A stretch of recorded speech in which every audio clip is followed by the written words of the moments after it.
Do you think these numbers point to policy failures? No, look, I think the economy is just the coming out of COVID is just an extraordinarily difficult period. We've seen these extraordinary legacies from that.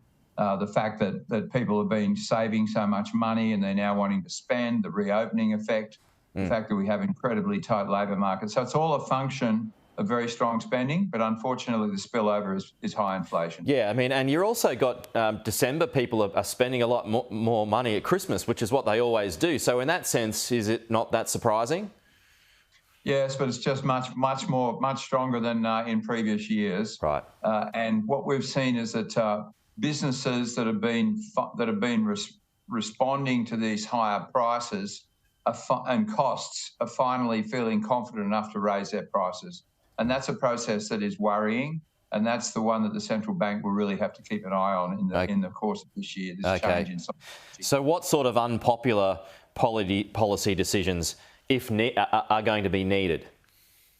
Well, the Reserve Bank will have to keep raising interest rates. We expect them to raise the cash rate by 25 basis points in February and then another one in March. And we actually think that there'll have to be a final hike in May. And that's been our view for a very, very long time. And even with those numbers, we don't expect to see a recession. So a lot of this scaremongering that we're seeing, that if they raise rates once more, Australia will tumble into a recession, I don't think that's really justified in terms of the outlook.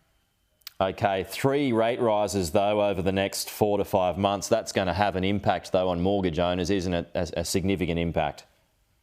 Absolutely, but you have to remember that most of the hiking cycle is behind us. It started in May last year, and we had every month we had a rate hike between May and December with a number of 50 basis point movements in there. So the accumulation of those hikes is working its way through at the moment, and the fact that we see a few more that the Reserve Bank will have to do, given the performance of inflation, I don't think people should become too scared about what's going to happen in the future. It's really looking back on what has already happened. What would you expect that to do to the housing market?